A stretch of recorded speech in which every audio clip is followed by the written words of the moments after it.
Hello, guys. This is part 9 of how I used to be a tribe member. And I just want to direct part 9 to all the parents that are Christians. Perhaps you're not even Christians, but just some words of wisdom from what I learned from my journey, and especially pastors' kids. I think, we fight against the enemy that doesn't play fair. And when Satan can't directly affect us, or we have the skills to, thwart him or fight back at him, he will target the weakest link, and that's often your children. And I wanted to say, just be very, very careful, especially if you have young adolescent children. Like how I got into porn was I used to go to a high school called Macquarie Fields, and there was some bad kids. I was considered in the good group. We were like the good nerdy group, not really knowing anyone. And I just want to be cool. I jigged with the cool kids, and we went to one of the schoolmates' house in I think it was Canley Vale, and I didn't tell my parents I jigged, and just a bunch of boys. I think maybe 8-10 boys, and we had nothing to do. And one of the cool kids goes, "Hey, you want to put this on? Put this on." He puts in a CD, and bang, it's full on hardcore porn. And that was the open door for me. That was the open door that led into all the things of lust and all the things of the world. And obviously not everyone has a generational spirit of Freemasonry on their family line, but who knows, you could be a pastor that had previous Freemasonry up the line, whether it's your father's line or your mother's bloodline. That stays. And if that's you and you're a pastor, you need deliverance. You need to go to a pastor that knows deliverance, and get that cast out of your family line. And just be so careful, especially the daughters, the people who have young daughters. Recently I had been going to a church, and one of their young daughters added me on Facebook. I was like, what should I do? Is this appropriate? Should I approach the dad and say, hey, your daughter's actually added me on Facebook? And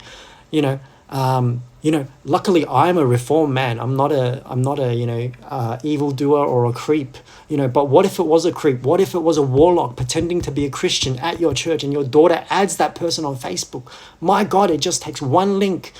When we were young, when we were kids, as a joke, people would send gay porn to each other, and it just takes one wrong link, one click of a link, and that's, that demonic door is completely open in the child's life and starts affecting that child's life. And so just be wary. Obviously, you don't need to be a helicopter parent. You don't need to check every single little detail about your kid, but know who they're hanging out with, the good kids or the bad kids, what they get up to, what their parents do. Are their parents in jail? Did their parents do drugs or whatever? Do a bit of a background check.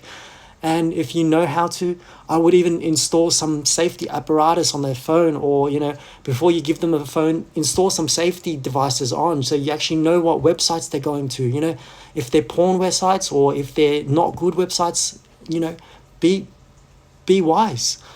And, because this is the thing, when Satan can't attack the head, he will attack the tail. And, I also wanted to share,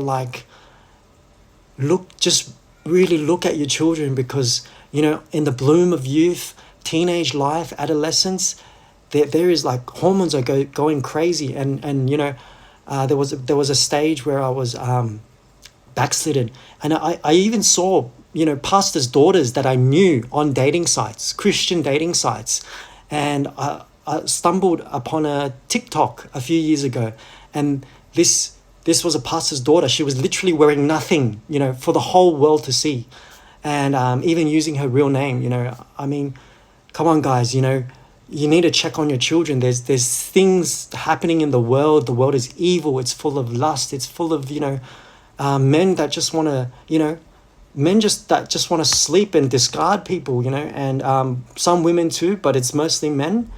So be on guard, guard your most precious items, beware of who your children talk to, even in family gatherings. You might have a weird uncle or a creepy grandfather, whatever. You hear all the horror stories of this. So just be mindful. I even knew a person once, and her uncle they called him the weird, crazy uncle. And he would actually look after the kids, a whole bunch of very young kids.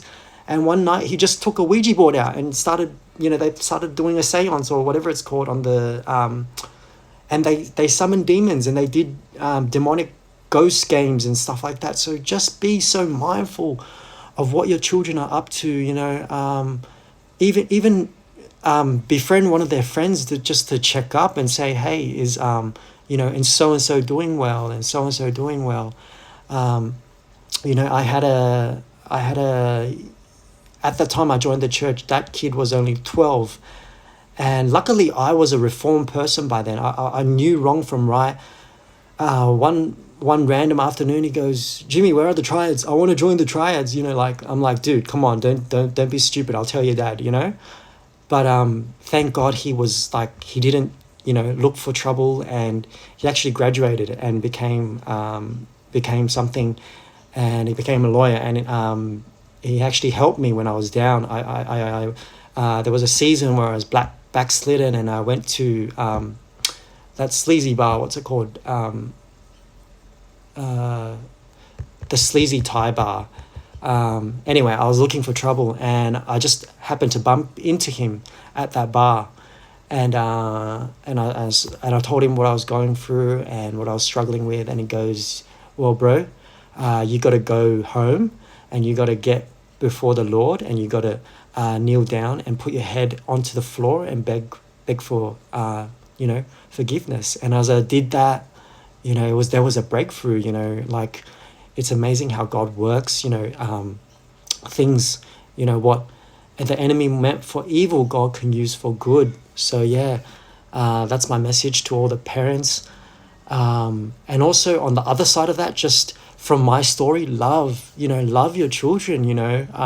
There's no need to be crazy and manipulating and controlling everything and always making them feel they're not good enough, or comparing unfairly to different parents and everything. So just love your children, but in saying that, I knew this complete idiot guy. Like, he was the most spoiled guy, had everything handed to him in life. His father owned a pioneering law firm, and all he had to do was go to work, and he would actually take all the money cash. He'd earn like about roughly 2 to 10 grand a day in cash. He got to keep that from his father's hard work, and he was just an idiot. He just, like the prodigal son, just squandered everything. Everything, prostitutes.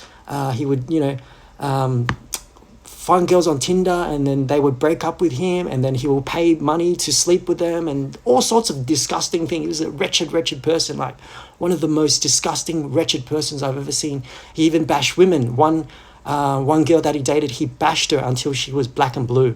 And, thank God for the grace of God and the mercy of God that she didn't report him to the police, because if he had, boy, he would never live that life ever again, But, I hear that story and I just forgive that guy, because we are meant to forgive as the Lord forgives us. If we hold grudges in our heart, then how would the Lord forgive us, But that's just the story.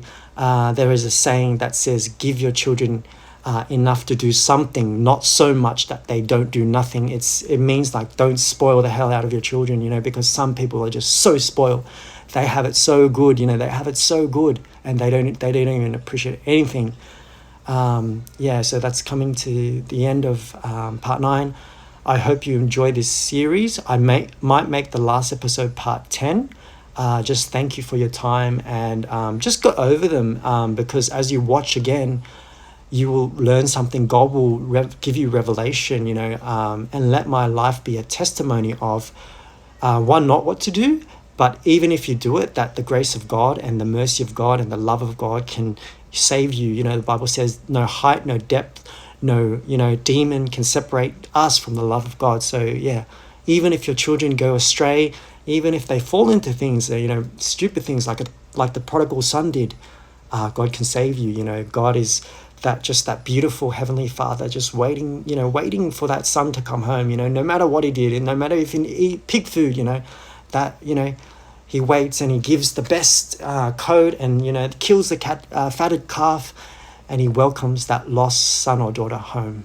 Thank you.